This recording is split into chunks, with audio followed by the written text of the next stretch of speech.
vois-tu, mon chien, aujourd'hui le désert se sent vieux. Comme nous, il a soif, la chaleur l'écrase et le souffle du vent le brûle.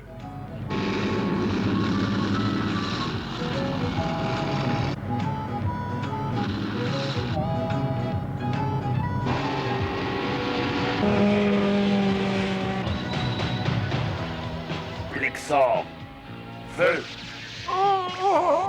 Pointeur, feu.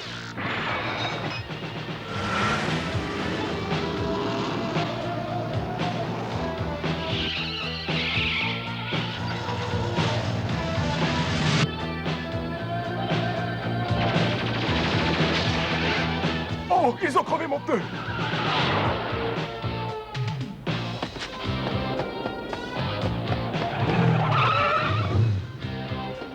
Pour toi, le voyage s'arrête là, aigle pensif.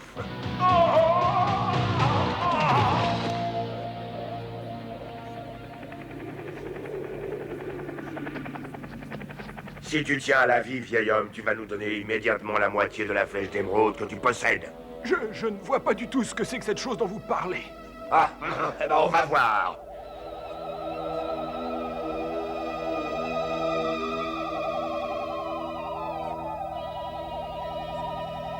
Elle n'est pas là.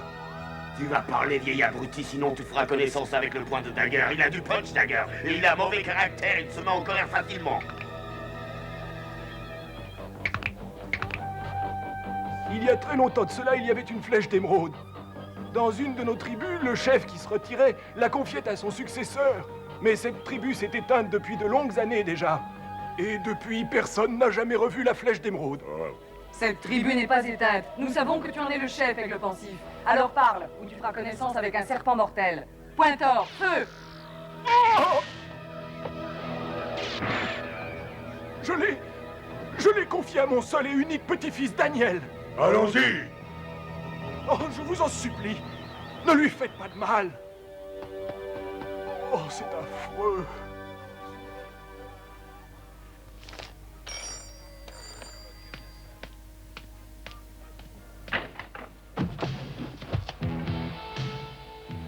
C'était un combat inégal, Matt. Ils ont utilisé leurs armes étranges pour me forcer à avouer que j'avais donné à Daniel l'autre moitié de la flèche d'émeraude. À Daniel? Votre petit-fils Daniel? Oui, c'est bien ça. Pourquoi?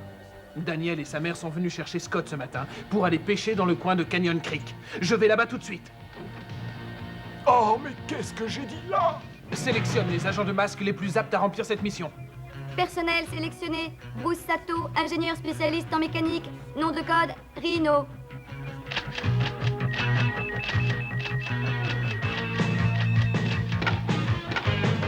Alex Hector, expert en informatique et communication, responsable du réseau Rhino.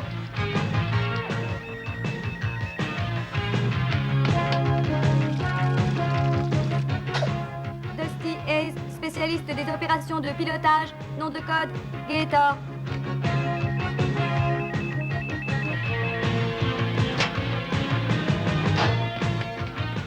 Gloria Baker, championne de course automobile, ceinture noire de Kung Fu, nom de code Shark.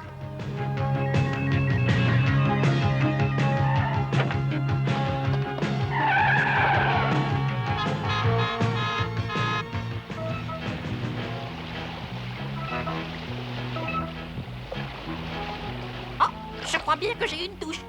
Regarde Scott, à mon avis c'est la plus grosse prise depuis ce matin. Petit Bob, tu es censé attraper des poissons, pas des vieilles boîtes rouillées, voyons. Alors, Scott, comment ça marche? Chut, fais pas de bruit, je crois qu'en voilà un. Ah Oh, j'ai pas eu la moindre touche depuis ce matin. J'ai vraiment l'air fin, moi, l'héritier d'une longue lignée de chefs indiens, et je suis même pas capable d'attraper un poisson. Écoute, c'est pas dramatique. Tu sais, moi, je n'attrape presque jamais rien. Aujourd'hui, j'ai seulement eu de la chance. Peut-être, mais tu as eu beaucoup plus de chance que moi. Au moins, tu as pris quelque chose. Tiens, Daniel, je veux que tu en prennes la moitié. Moi aussi Daniel, je veux partager ma pêche avec toi. J'espère que ça te fait plaisir. Je veux te prouver mon amitié. C'est absolument magnifique, Daniel. C'est une tradition dans notre tribu. Je te confie ce bijou en gage d'amitié. Tu peux le porter jusqu'au coucher du soleil. Merci, Daniel. Tu peux me faire confiance, tu sais. Je ne l'abîmerai pas. Et d'après la légende indienne, l'autre moitié de la flèche a disparu depuis plus de 1000 ans. Et on ne l'a jamais retrouvée? C'est vraiment bizarre. Je me demande où elle peut bien être. Dans un vieux tipi indien, peut-être. De toute façon, un bijou de ce genre ne peut valoir plus de 10 000 $. Et pour Venom, le minimum, c'est $1 million. Que la clé soit en or ou en fer n'a que peu d'importance, à partir du moment où elle ouvre la porte. Tu y es, Bruce, c'est ça. La flèche n'est que la clé d'un projet beaucoup plus vaste. Quelque chose de plus vaste, Matt? Il s'agit peut-être d'un canoë? Dusty, par moment, il me semble que ton tipi est complètement vide. De toute façon, il faut à tout prix empêcher Venom d'agir. Et vite! Tu as raison. Oh, j'ai l'impression d'être un guerrier indien, un brave parmi les braves. À mon avis, tu ressembles plutôt à un dindon qu'on vient de plumer. Ferme ta boîte, T-Bob.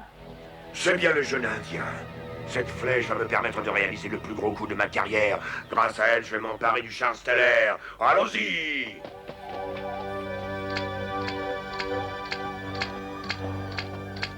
Regardez! Daniel, petit-fils d'aigle pensif, arrête-toi! Mais qu'est-ce qu'ils me veulent? Je vais l'attraper. Pointeur, feu! T-Bob envoie un message à papa. Aidez-lui de venir à notre aide, vite!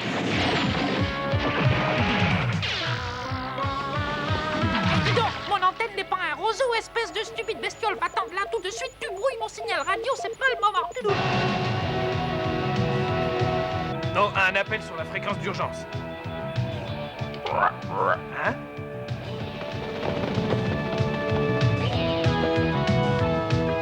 Oh là là, ça va vraiment très mal! Oui, attrape-les!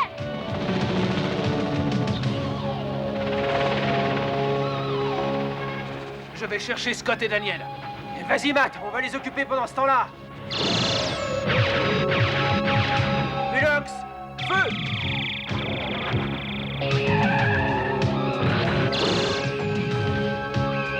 Bien joué, Bruce. Et maintenant, je vais faire valser la belle Vanessa. Orax, feu!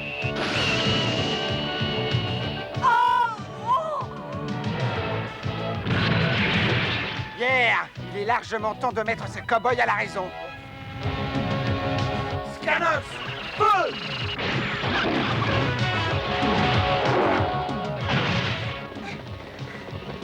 Daniel, je pense qu'on aura plus de chances de s'en tirer si on se sépare. Parfait, Daguerre, tu m'attrapes ce gamin en vitesse. Lâchez-moi, espèce de sale type! Je n'y comprends plus rien, ils ont attrapé Scott et non pas Daniel. Il faut que j'arrête Dagger. Allons, Mast, pas de ça!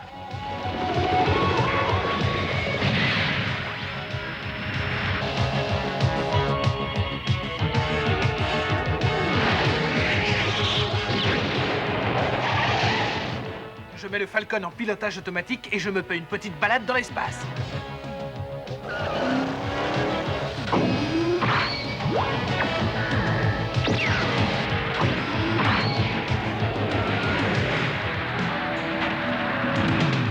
Spectron, action deltaplane.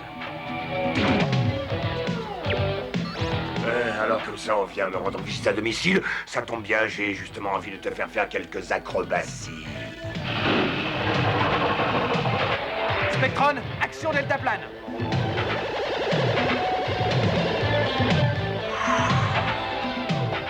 Maman, viens vite, ils poursuivent Scott.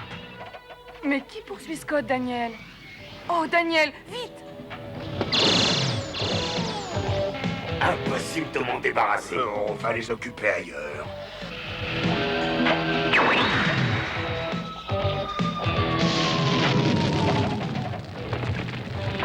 Je vais aller chercher l'extincteur. Non, Daniel, n'y va pas. Non!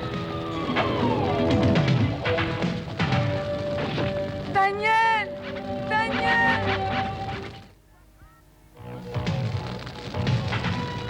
Oh! Oh! Oh!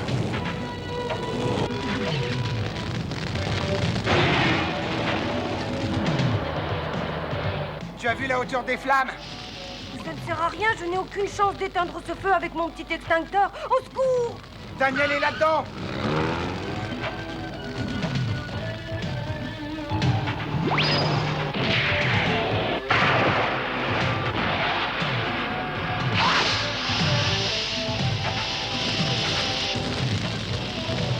Impossible de traverser cette barrière de flammes. Moi, je peux.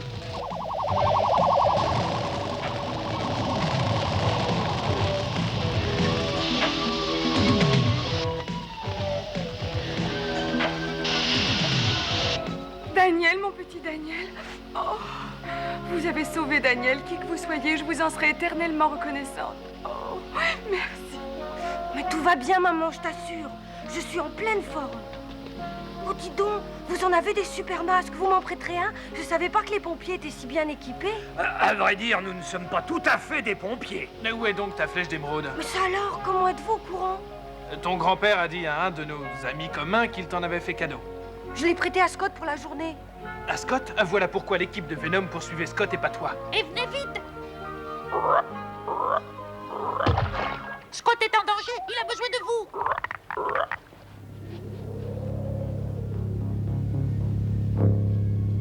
Lâchez-moi, sale type. Laissez-moi partir. Tu vas la fermer, ouais? Enfin, je l'ai récupéré. Ça fait plus de 10 ans que je cherche la seconde moitié de la flèche d'émeraude. Si je m'en rapporte au symbole reproduit sur cette ancienne tapisserie indienne, la flèche d'émeraude doit nous montrer le chemin qui nous mènera jusqu'au char stellaire. Un astronef venu d'ailleurs, enseveli dans le sable du désert depuis 1000 ans. Mais on a tout ce qu'il nous faut comme véhicule. Imbécile, ce véhicule possède quelque chose que tu n'as pas, l'intelligence. Et c'est le fruit d'une civilisation établie à des milliers d'années-lumière de la Terre. Un vaisseau, venu d'aussi loin, doit certainement être muni d'un système de propulsion absolument génial. En l'adaptant, je dois pouvoir créer pour Venom une nouvelle génération de véhicules révolutionnaires.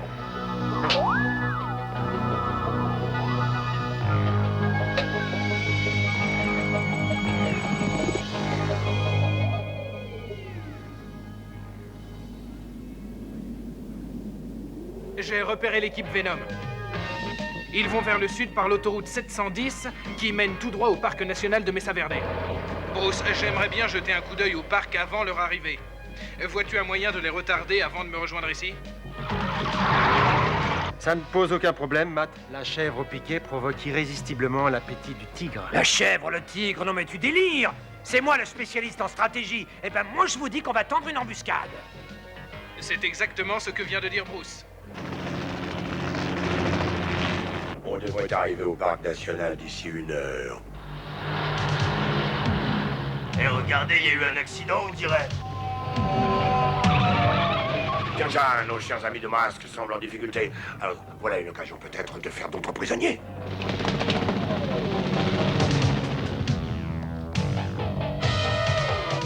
Allez-y! Ah, c'est une embuscade. Oh, mais qu'est-ce que c'est? Au secours! Enfin! Ulox, feu! Oh non! Je crois qu'on a pris notre ami Mayhem au débeauté. Bravo, Masque. Attrapez-les, ces sales types. Arrêtez immédiatement le combat, sinon c'est votre jeune ami qui en pâtira. Foi de Venom! Ne vous en faites pas pour moi. Dérouillez-les. Dusty, Gloria, arrêtez, il va s'en prendre à Scott!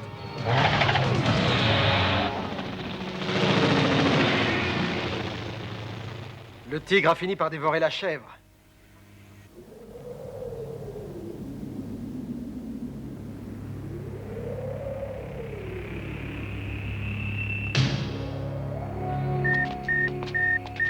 La tête de la flèche est dirigée vers l'entrée de ces cavernes.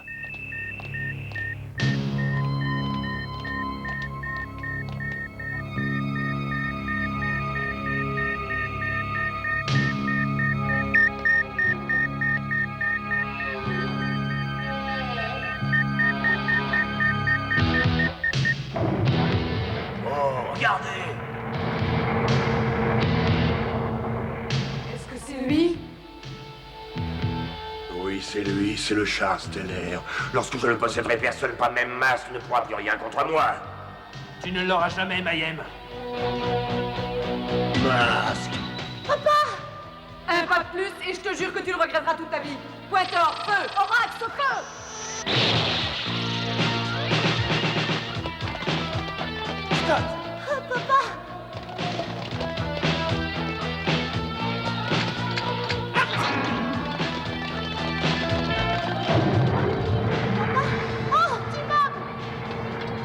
Oh, Scott, sans toi, je serais mort. Tu sais, T-Bob, pour toi, rien n'est irréparable. Je peux toujours remplacer les pièces. Je t'avoue que dans le feu de l'action, je l'avais oublié. Toulou. va se faire aplatir. Oh, ne sois donc pas si défaitiste. Flashor, feu!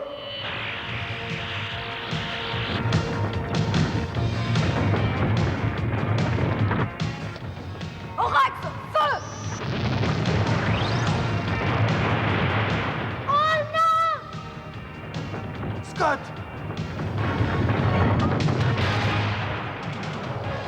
Non, pas Scott! Matt! Matt, il est trop tard!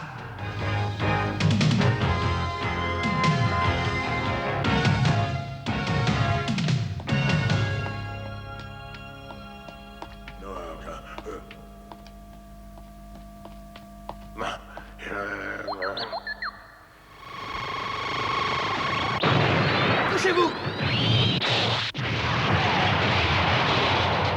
J'ai là de quoi aider la bande de Venom à y voir clair. Le rayon fulgore de Rhino.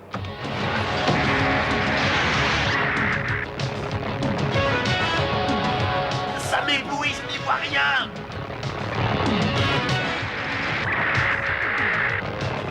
Mais débarrassons-nous de ce truc! Impossible, je n'arrive pas à voir les manettes. Oh, cette lumière me brûle les yeux, c'est intolérable, essayons de filer! Hé, regardez, il se sauve! On va arranger ça. Spectron, feu! On est piégés! Je vais veiller personnellement à ce que tu passes le reste de ta vie derrière les barreaux, Mayhem. Désolé, mais ce n'est pas encore pour cette fois-ci.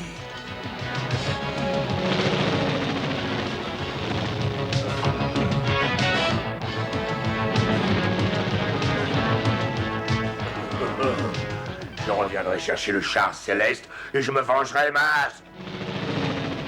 Matt!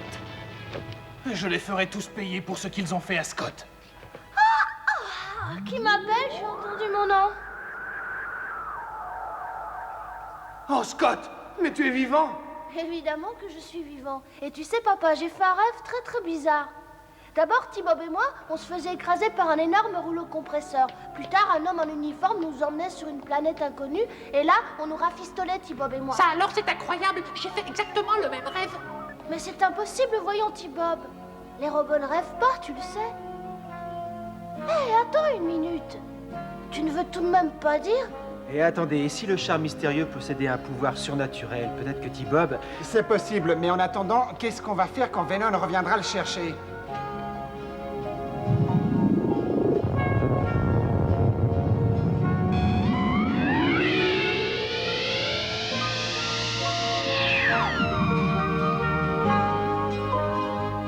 Je pense que tu as la réponse à ta question, Dusty.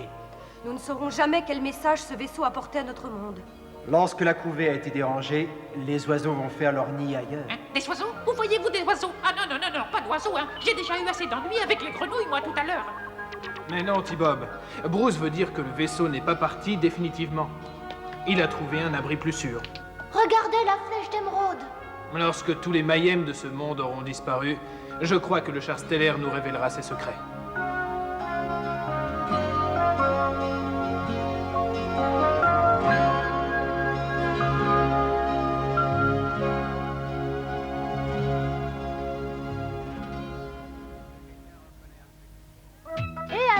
Tu as vu ce chien, il est énorme.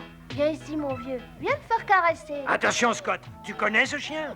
Oh non, pas du tout. Mais il a l'air vraiment gentil. Il faut faire attention, il pourrait te mordre, tu sais. N'oublie pas que lui non plus ne te connaît pas. Alex sait de quoi il parle. Il possède un magasin entier d'animaux. Merci du renseignement. Eh bien, c'est promis, je ne caresserai plus les chiens connus. Bien que les chiens soient le meilleur ami de l'enfant. C'est ce qu'on dit. Mais de toute façon, moi, j'ai mon vieux T-Bob.